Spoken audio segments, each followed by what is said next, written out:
this afternoon to find out a bit about the topic that I'm planning to spend 30 minutes on, which is Happy Sheep Revenge and the Trainer Fights Back. And I couldn't wait for the opportunity to sort of speak about this at the CIPD, and I'll explain that all the way through. But if I just a quick introduction, my name anyway is Patrick Taggart, work for an organisation called GPSVision, which is based in Coventry, and we've spent the last 6 years working with our customers, helping them to sort of track the impact of anything they do around learning and development against 4 or 5 areas really. Certainly, what does the person do with it? How does it affect their team? How does it affect the performance of the company or the effect of the customer? And can some of that be converted to cash? But why I wanted to talk about this is because I think there's a huge imbalance in the accountability of learning and development, and I think significantly against people who actually get up day after day and stand in front of learners, managers, participants, employees, and try and move them forward. And what I've got is I've got 6 slides really, and I want to, suppose in effect, just tell a story about what's going on in organisations at the moment in accordance with what we've learned over the last 6-7 years, and then really some of the sort of tips or suggestions or ideas that I think that if you're able to encourage your organisations to buy into those, the level of accountability amongst a range of different stakeholders will be equivalent to it is for ourselves. Okay. And if you think about it, I mean, I thought about an analogy for this really, and I was thinking about a lot of the learning and development we do. I would kind of imagine Alex Ferguson and Wayne Rooney on a wet Wednesday morning at their training ground in Manchester in Carrington, and I would wonder whether after a hard 3.5-hour session Alex Ferguson might say to Wayne Rooney at about 12:30, have you had a good day? And was the trainer decent to you? And did you enjoy it? Well, what do we actually think Alex Ferguson might be looking for from that hard 3.5-hour session on a wet Wednesday? What would he be looking for? Any ideas? How would Alex Ferguson measure whether that 3.5 hours was any good or not? On Saturday? Yeah. What does he do Saturday afternoon against somebody like Man City at Old Trafford? That's what he would be looking for. And I think that's one of the big mistakes we make in our organisations, is that the expectations of them doing something tomorrow that they didn't do yesterday as a result of today is not very good. And we work with a lot of organisations where the people think that the session itself is the cornerstone. And what we would try and encourage them is that's peripheral. That's a vehicle to get them to do something different tomorrow than they did yesterday. And the types of stuff we capture on our happy sheets, they ask at the end of the day, I mean, I must admit, I do, when we're doing the development, I do look at them at about 5 o'clock and think, have they said, that man is a nightmare, he's a waste of space, the food was useless, the room was too hot, the lift was too slow. So I'm not saying that we would get our companies to scrap happy sheets, because I do know that we like to see that they say, it's not too bad, it was enjoyable, it was a bit of fun.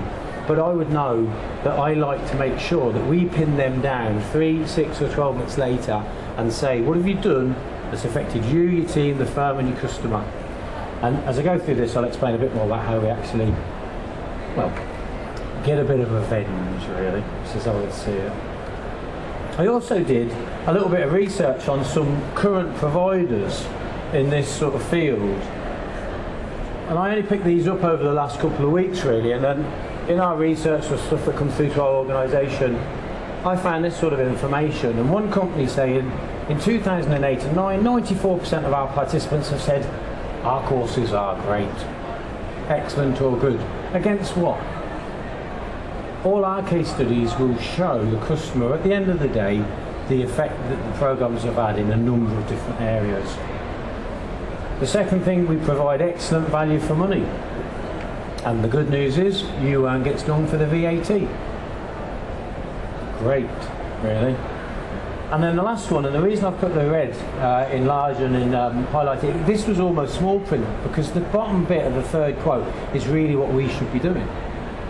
That all course participants we want to have received a certificate of attendance, so I'm delighted. But there was something in there about prompts for reflection, because we've also learned that for learning transfer to be any use or success, if they don't think about it afterwards, the level of application is really low. And this slide, I don't know if people use this website, but this is a pretty good website, American Society of Training and Development. And I think in the States, these results have been done 2005 research to look at a lot of organisations in the US and how well they were doing in terms of measuring against Kirkpatrick's 4 levels. And I don't think, if I'm honest, I think the States are probably slightly further on. But for the 1,000 or so organisations that they used for this research, they found that nearly 90% were doing happy sheets, 28 were trying to get a handle on the level of learning, 13, was their behaviour any different tomorrow? Was there any form of behavioural change? And the last one, a woeful 4% were in a position to report to their board every 6 months what those different programmes have done against the different beneficiaries. And so we've run sessions in the past for our customers about trying to get into that 4% club. And actually what we would also recommend is Jack Phillips' work, and I don't know if you use the ROI Institute.com in America. Jack Phillips is really switched on to this, and he's got some good texts on it. But he would also say that after Kirkpatrick's 4th level, it is sensible on occasions to try and work out whether you convert any of that to cash.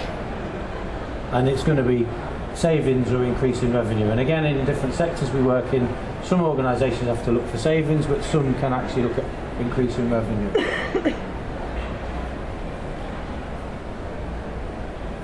Why do you think then, just a quick question, why do you think, our organisations to continue to sort of deliver those sorts of figures? Any thoughts, any ideas? Why do you think? Anybody? Time? Yeah, possibly. It's very easy to do the first one. Yeah. Yeah, it's more difficult to get as far as number 4. It's even more difficult to get as far as 5. Yeah. Yeah. So time and complexity.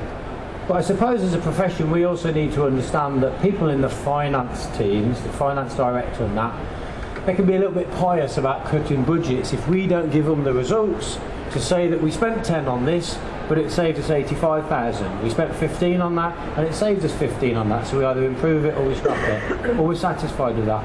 And unless we can deliver this sort of data, then I understand they will always, in my view, have the upper hand.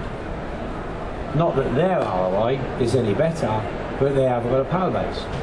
You can see why I had to work for myself in the end, because when I worked for the Alliance of Leicester, I always ended up in these fights, and I thought in the end I better go and do my own thing, Okay. Right, now I believe time is one thing and complexity maybe is another. But I think what organisations haven't really grasped is the difference between what you can see on the left and what you can see on the right. And the idea of those two visuals is what you see on the left is really about education. And I think that probably up until we're 21 or so and we do GCSEs or O-levels, A-levels, degrees, postgrads, most of that, what is the purpose of us doing that kind of study? Pardon? To get a good job? Yeah, it's about choice and it's what's in it for me, about a good job. Okay. Now what I believe is a lot of companies that we work in, they haven't made the link between education should be and understandably is what's in it for them. I believe what you see on the right is once those individuals start working in our companies, we should change their thinking. And we should get them to start to realise that if we're going to spend any money on them, which I'm wholeheartedly supportive of, they need to know that there's got to be more than just one beneficiary. And that you will be looking for your pound of flesh. And that of course we want them to be better tomorrow than they were yesterday, but we want to know how